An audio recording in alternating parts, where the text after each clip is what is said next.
Again this is Kuldeep Prajapat and आज का जो वीडियो है वो लास्ट वीडियो से नेक्स्ट पार्ट है, क्योंकि जो लास्ट वीडियो था उसमें अपन ने सीखा था कि भाई अपने को ब्राइड वांटेड थी, तब अपने एक एडवर्टीजमेंट डाला था। आज है आपके ब्राइड ग्रूम वांटेड, मतलब दुल्हा आपको चाहिए।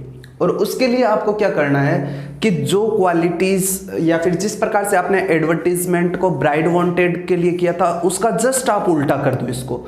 उसमें यहाँ पे आपने क्या किया था, आपने दूल्हे की विशेषता यहाँ पे बताई थी कि हमारे पास ऐसा दूल्हा है और उसके लिए हमको दुल्हन चाहिए। अब आपको क्या करना है, आपके पास दुल्हन है और उसके लिए आपको दूल्हा चाहिए, तो आपने क्या किया, सबसे पहले कैपिटल लेटर्स में ब्राइड ग्रूम वांटेड डाल दिया।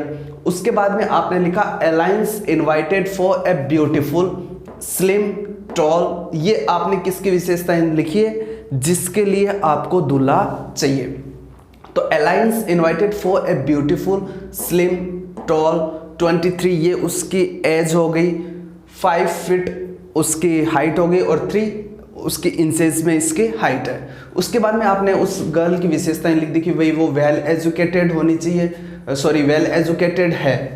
उसके बाद में वी आर लुकिंग को आपने शॉर्ट कर दिया लुकिंग फॉर ए हैंडसम, कि हम तलाश में किसके, एक हैंडसम और जो गवर्नमेंट सर्वेंट हो, जो कि एक गवर्नमेंट में लगा हुआ हो, फ्रॉम स्टेटस फैमिली और एक अच्छे खानदान से हो, ऐसे हमें एक लड़के की तलाश है। राइट विथ कंप्लीट बायोडेटा, आप एक कंप्लीट बायोडेटा के साथ में आप इसको लिखिए। किसको, और वो भी उसके साथ में रिसेंट फोटोग्राफ होना चाहिए। किसको लिखिए, ये उसका एड्रेस है, to mister Ramesh Gupta 23 Adarsh Nagar Jaipur. Contact number आपको लिखने का मेरा पहले वीडियो में आपको मैंने बताया भी है। अब इसमें समझने वाली बात क्या है, इसमें आपको समझना ये है कि भाई सबसे पहले आपको लड़की की विशेषता लिखनी है। अगर आपको दूल्हा चाहिए तो, अगर दुल्हन चाहिए तो यहाँ पे आप ग्रूम को हटा देना, ब्राइड वांटेड कर देना, और ये जो विशेषताएं हैं ये आप यहाँ पे लिख देना। जैसे आप यहाँ पे ये कर दे सकते हो कि alliance invited for A handsome government servant, और हाइट डाल देना, और लुकिंग फॉर, फिर ये क्वालिटीज यहाँ पे आ जाएगी कि beautiful slim tall well educated girl की नीड है, और बाकी पैटर्न वही रहेगा। नेक्स्ट है आपके house for sale. House for sale में आपको क्या करना है कि भाई, अब ये एक बता मैं एक रहा हूँ, इससे आप 2-3 कर सकते हो कि हाउस फॉर सेल है तो सेम इक्वालिटीज आप हाउस फॉर परचेज में भी करोगे।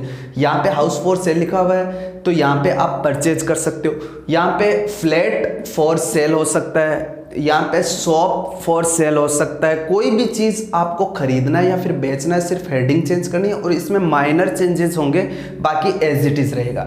जैसे यहाँ पे मैंने लिख दिया इमीडिएट फॉर सेल।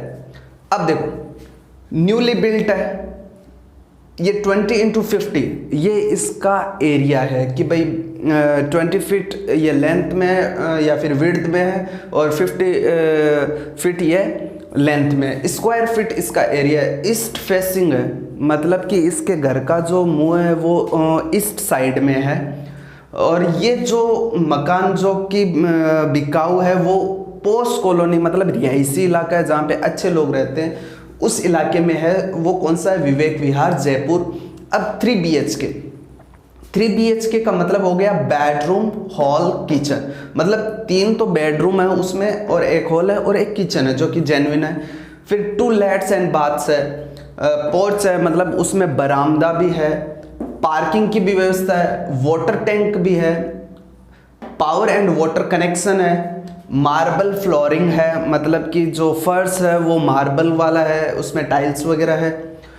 एरी है, एरी का मतलब कि उसके चारों तरफ खिड़कियां वगैरह लगी हुई है, अच्छी ताज़ा और जो नेचुरल हवा है वो वहाँ पे मिलती है। लाइटेड का भी मतलब नेचुरल लाइट से है कि भाई सूर्य की जो किरणें हैं वहाँ पूरे मकान में आती रहती है। स्पेसियस मतलब कि एकदम खुला खुला है, अंदर बड़े बड़े कमरे हैं, बढ़िया स्पेसियस है। ये 1 स्टोरेड है। 1 स्टोरेड का मतलब हो गया कि ये 1 मंजिला ही है।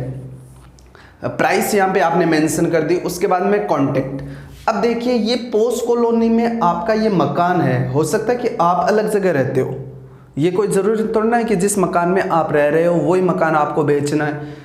आपका हो सकता है कि you may be a property dealer and you want to sell your property because this is your business, not it is your compulsion that you have to sell your house.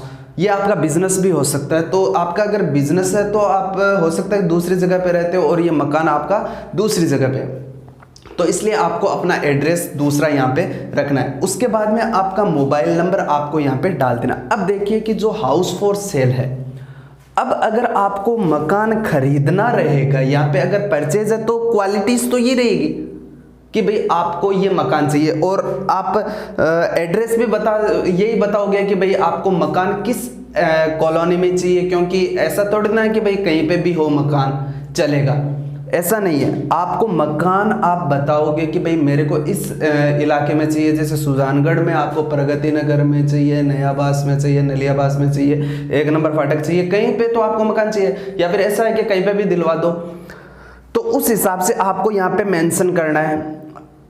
East facing priority है, हो सकता है waste facing हो तो भी चले, ये इतना कोई ज़्यादा नहीं है कि अगर आप परचेजिंग करो तो। दूसरा, ये आप नहीं बता सकते कि भाई आपको 20/50 चाहिए, आपको मकान चाहिए वो कितना भी हो सकता है, तो इसलिए ये मेंशन मत करना। 3 BHK आप इसमें मेंशन कर सकते हो, क्योंकि आपका परिवार बड़ा है और आप एक संयुक्त परिवार में रहते हो, तो आप को 3 BHK चाहिए रहेगा। 2 लेट्स एंड बाथ्स ये आप मेंशन कर सकते हो, पोर्च, पार्किंग, ये सारी चीज़ें आप उसमें मेंशन कर सकते हो। अब आपको जो मेंशन नहीं करना था वो मैंने चीज़ें आपको बता दी। एक प्राइस आप इसमें मेंशन मत करना कि भाई मेरे को इतने ही रुपए में चाहिए।